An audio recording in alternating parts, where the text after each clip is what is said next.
جوزي نايم في الأوضة التانية وأنا في حضن صاحبه.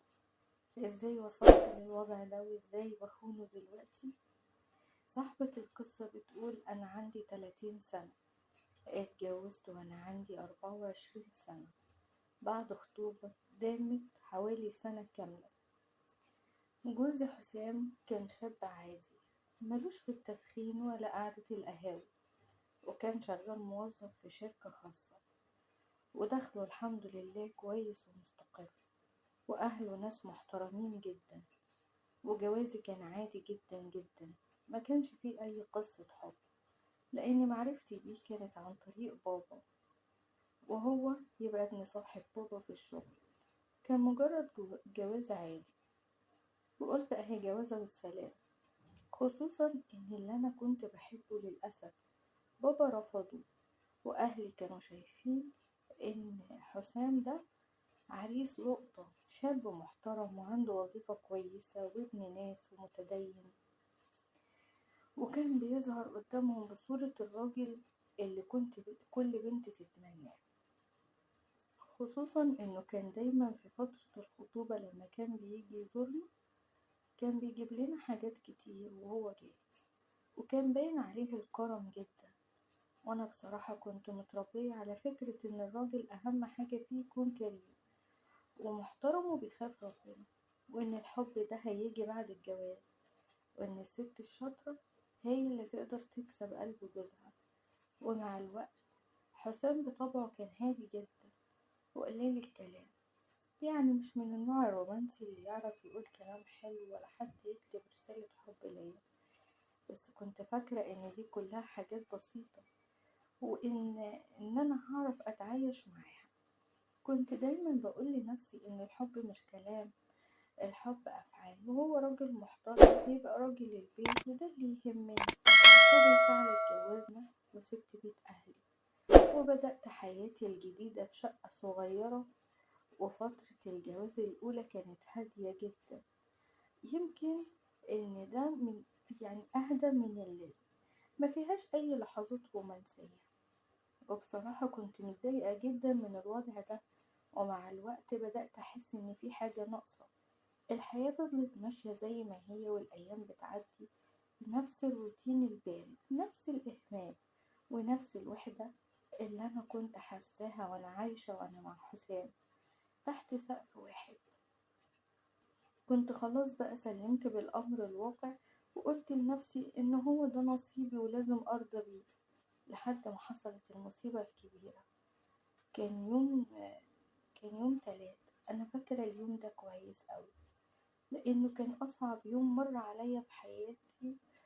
وحسام كان راجع من الشغل زي كل يوم، بس المرة دي مرجعش، اتأخر عن عادته، والموبايل بتاعه اتصلت بيه اديني مقفول. حاولت اتصل بيه كتير قوي، لكن للأسف مفيش فايدة، التليفون فضل مقفول زي ما هو. بدأت ان انا اقلق عليه، وانا اصلا مش متعودة اقلق عليه، لكن اللي زود خوفي ان الوقت اتأخر جدا، الدنيا ليلت ولسه مفيش اي خبر عنه. قلت اكيد خرج ولا حاجة والتليفون فصل مني. بعد حوالي ساعة لقيت تليفوني بيرن، وببص لقيته رقم غريب، فقلت الو مين معايا؟ قال لي انت حضرتك مرات الاستاذ حسام؟ قلت له اه. حضرتك مين؟ قال لي جوزك عمل حادثة وهو دلوقتي في المستشفى. انا اول ما سمعت كده الدنيا اسودت في وشي، وحسيت ان روحي بتتسحب مني، الحروف كانت بتطلع مني بالعافية، مش قادرة اتكلم. قلت له طب هو كويس ولا ايه اللي حصل؟ طمني. لكن اللي بيكلمني قال لي بس تعالي المستشفى بسرعة، واداني عنوان المستشفى، وقفلت معاه ولبست بسرعة وخدت تاكسي للمستشفى، ودموعي كانت بتنزل لوحدها. كنت خايفة ألاقيه على سرير العمليات أو في غيبوبة. دخلت المستشفى وجريت ناحية الاستقبال، وأنا ببص وبدور هو فين حسام. حسام جوزي راح فين؟ الممرضة شاورتلي على أوضة في آخر الطرقة، جريت عليها وأنا مش قادرة أستوعب أي حاجة لحد ما فتحت الباب. وهنا كانت الصدمة، حسام كان نايم على السرير ووشه كله كدمات وجسمه كان مليان جروح، بس الصدمة الأكبر كانت رجليه. رجله كانت كلها متجبسة والدكتور كان واقف جنبه. أول ما بصيت له قال لي: هو انتي مراته؟ قلت له اه. قال لي: طيب استأذنك بس نخرج نتكلم برا. أول ما خرجنا برا قلت له: اتفضل يا دكتور. طيب قولي وطمني، هو كويس؟ قال لي: بصي، بصراحة الحادثة كانت خطيرة جدا، والعربية خبطته جامد، وهو دلوقتي عنده كسر مضاعف في رجله، بالإضافة لضرر في العمود الفقري، وده للأسف هيأثر على الحركة بتاعته. قلت له: هيأثر على الحركة بتاعته ازاي يعني؟ مش فاهمة. قال لي: جوزك مش هيقدر يمشي زي الأول تاني، وحتى لو اتحسن هيحتاج فترة طويلة جدا في العلاج الطبيعي، وفي احتمال انه ما يقدرش يرجع لطبيعته تاني. اول ما قال لي كده انا حسيت ان رجلي بتترعش والدنيا بقت ضلمة قدامي. حسام خرج من المستشفى بعد اسابيع، لكن رجع نص راجل. جسمه بقى ضعيف جدا، مش قادر يتحرك كويس، وبيعتمد عليا في كل حاجة. بقى شخص مختلف تماما عن كل اللي اعرفه. بقيت انا اللي بعمل كل حاجة، بساعده يدخل الحمام، بلبسه هدومه، يعني بأكله بإيدي، بشيله لما بيقع. بقيت الممرضة بتاعته أكتر من إن أنا بقيت مراته. مع حالته الصحية بقى اللي عمالة تتدهور دي، بقى عصبي جدا جدا، وبقى بيزعقلي طول الوقت. كان بيحس بالإهانة لما باجي أساعده، بس في نفس الوقت ما يقدرش يستغنى عني. أنا اتحولت من زوجة محتاجة حب واهتمام لممرضة بتخدم راجل مش طايق نفسه ومش طايق حياته.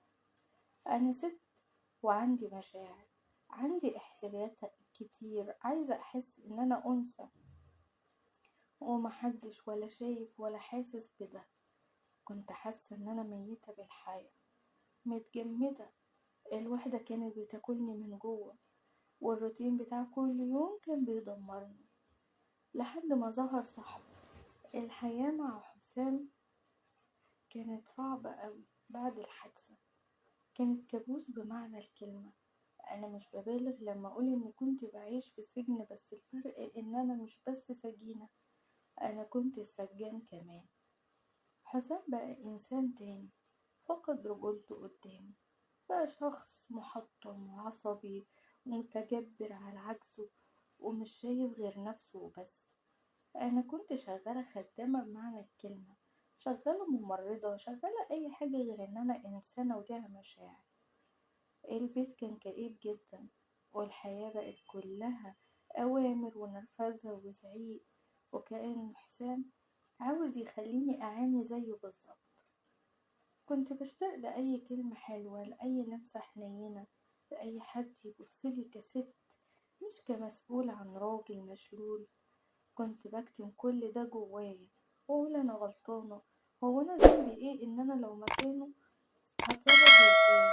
الستات بتستحمل، الستات بتضحي، وأنا لازم أكمل وأتحمل. لحد ما ظهر صاحبي هشام. مين هشام؟ وإزاي بدأت كل حاجة؟ هشام كان صاحب حسام من سنين طويلة قوي، وزميله كمان في الشغل، أقرب حد ليه. كان دايما بيجي يزورنا. والحادثة في الأول كنت بشوفه إنسان محترم وبني آدم كويس، جاي يطمن على صاحبه وبيقف جنبه في محنته. كان شكله حلو قوي، ودايما مهتم بنفسه، ولسانه حلو قوي، وبيعرف يقول الكلام اللي يريح أي واحدة. في الأول كان كلامه عادي، مجرد مجاملات بسيطة يعني. كان بيقعد بيقولي: انت ست عظيمة قوي، شايلة مسؤولية كبيرة، مش أي واحدة تعمل اللي بتعمليه ده، وإن حسام محظوظ بيكي قوي، وأي راجل في مكانه كان يتمنى واحدة زيك. الكلام ده عادي يعني، مفيهوش أي حاجة غلط. لكن مع مرور الوقت بقيت بستنى كلامه ده، بقيت بحس إن الشخص الوحيد اللي شايف تعبي، والوحيد اللي مقدر المجهود اللي ببذله، الوحيد اللي بيهتم بيا. وفي يوم كان حسام نايم، وهشام كان قاعد معايا في الصالة. والجو كان هادي جدا، مفيش غير صوت التلفزيون اللي شغال ومحدش بيبص عليه اصلا. فانا كنت فرحانة ان هو قاعد معايا وضحكت من فرحتي ان هو قاعد معايا. لقيته بيقولي انت بتضحكي؟ استغربت السؤال وقلت له اه طبعا بضحك، ايه السؤال ده؟ هز راسه كده وقال لي لا بجد انت بتضحكي من قلبك؟ انت اخر مرة ضحكتي كانت امتى؟ اول ما قال لي كده حسيت بحاجة غريبة قوي، حسيت ان انا فعلا كنت ناسية الضحك والفرحة. رديت عليه وقلت له والله ما عارفة، الحياة بقت روتين ومحدش عنده وقت للضحك.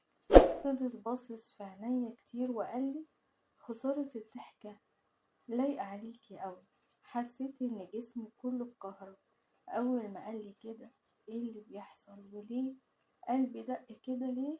الكلام ده أثر فيا بالطريقة دي معرفش، وبقيت متوترة جدا وأنا قاعدة معاه. وبعدها بشوية حسام كان صحي ونده عليا علشان عاوز يشرب، وراح هشام قام ومشي. بعد اليوم ده كل حاجة اتغيرت. هشام ما بقاش مجرد صاحب جوزي اللي بيزورنا، هشام بقى حد بقيت مستنية أشوفه، حد بقيت أحب أتكلم معاه، حد بحس إن هو فاهمني أكتر من أي حد تاني. بقيت مستنية إن هو يجي يزورني على نار، وبقيت يعني أهتم بلبسي أكتر وأهتم بشكلي أكتر، كأني بقيت واحدة تانية. لو حسام نام بدري هشام بيقعد معايا شوية، نقعد نتكلم ونضحك ونحكي سوا، بس طبعا بصوت مش مسموع علشان حسام ما يصحوش وما يحسش بأي حاجة. كلام هشام كان زي المية اللي بتروي عطش الوحدة اللي أنا كنت حاسة بيها. بقيت أبعتله رسائل على الواتساب كل يوم واطمن عليه، ومرة قالي بقيت أحب أكلمك وبقيت بحس معاكي براحة غريبة، وكأن وقتها بقاله أسبوع ما جاش. وسألته ساعتها هتجيلنا امتى؟ قالي احتمال أجيلكم بكرة. هشام جه تاني يوم وكان حسام في اليوم ده تعبان جدا. هشام فضل قاعد معاه لحد ما نام، وبعد ما نام كان قاعد قدامه وأنا كمان كنت قاعدة جنبه. أول ما حسام غمض عينه ونام جيت علشان أقوم، لقيت حسام لمس ايدي لمسة صغيرة. حسيت ان انا اتهزيت وقلبي فضل يدق جامد اوي. بصيت في عينه وابتسمتله ولقيته بيبصلي بنفس النظرة اللي كنت مفتقداها، النظرة اللي بتقول ان انتي واحدة جميلة اوي وانا عاوزك. وبعدها حصل اللي ما كنتش اتخيل ان هو يحصل. بعد اليوم اللي هشام لمس فيها ايدي دي حسيت ان حياتي ما بقتش زي الاول خالص. كنت بروح انام جنب حسام بس مخي مشغول بحاجة تانية خالص، مشغول بكلام هشام وبنظرته وبلمسته وبالاحساس اللي رجعلي ورجعلي كل حاجة كنت فاكرة اني افتقدتها للأبد. كنت بحاول اقنع نفسي ان اللي حصل ده مجرد لحظة ضعف وانها مش هتتكرر تاني، لكن الحقيقة اللي انا كنت بستناها تتكرر. قبل كده كنت بشوف هشام ده ضيف جاي يزور جوزي، لكن بعد اللي حصل بقيت بستناه وبقيت بحس ان اليوم اللي ما يجيش فيه يوم ملوش لازمة. بقيت بهتم بنفسي اكتر، بقيت اقف قدام المراية قبل ما يجي كتير قوي، بقيت احط ميك اب، بقيت اغير في هدومي وكأني بنت بتجهز نفسها عشان تخرج مع حبيبها. بقيت أول ما بسمع جرس الباب قلبي بيدق جامد أوي وكأني مستنية لحظة كنت بحلم بيها. أنا عارفة إن أنا كنت ماشية في طريق غلط، بس كنت خلاص مش قادرة أرجع. في يوم بعد ما هشام مشي وأنا قاعدة في السرير جنب جوزي اللي نايم ومش حاسس بأي حاجة، لقيت موبايلي رن. جاتلي رسالة على الواتساب منه وبعتلي فيها سهرتي النهاردة كانت أحلى من أي يوم، نفسي الوقت يطول معاكي أكتر وأكتر. حسيت بجسمي بيترعش من كلامه، وهنا كانت أول خطوة في خطوات الضياع. نظرات، كلام حلو، لمسات شوق وحب بيكبر جوه كل واحد فينا. وانا مش طايقة الوضع اللي انا فيه مع جوزي خالص، مش طايقة ان انا اعيش كأني ميتة، مش طايقة احساسي اني محبوسة في بيت كله مرض وتعب ومعاناة. نمت جنب جوزي وانا بعيط، مش قادرة افهم ليه انا حاسة بكده. وفي اليوم اللي بعده هشام كلمني وقال لي انا جاي اشوف جوزك صاحبي، بس الصراحة نفسي اشوفك انتي اكتر. قلت له طيب ما تتأخرش هستناك. انا اللي قلت له هستناك وانا اللي فتحت له الباب بايدي. كلمني وهو جاي في الطريق وقلت له ما ترنش الجرس بتاع باب الشقة، يبقى اتصل بيا وانت واقف قدام الباب وانا هفتح لك. اول وما وصل رن عليا، رحت فتحت باب الشقة. حسام ما كانش سامع ان انا فتحت الباب، لان باب الشقة بعيد عن الأوضة بتاعته، وهو كان ساعتها بيتفرج على الماتش ومركز فيه. هشام دخل وإسلام في أوضته. قعدت مع هشام في الصالة، بس المرة دي كنت لابسة قميص والروب بتاعه، ودي كانت أول مرة هشام يشوفني باللبس ده، والأول مرة أحس إن أنا أنثى مش مجرد ممرته. قعدت قدامه وقال لي حلو قوي ده، وعلى فكرة وحشتيني قوي. وانا كنت بصراحة مستنية الكلمة دي من زمان جدا. رديت عليه بصوت هادي وقلت له وانت كمان وحشتيني قوي. وفجأة راح مقرب ايده من ايدي، وحسيت بايدي بتلمس ايديه، وبدأت ضربات قلبي بتزيد قوي، وبقيت مسلمة لكل حاجة بيعملها. وراح واقف، وراح شدني من ايدي، وقفني قدامه، وراح خدني في حضنه. مش قادرة اوصف لكم كنت حاسة بايه في الوقت ده. انا اتمنيت افضل عمري كله في حضنه.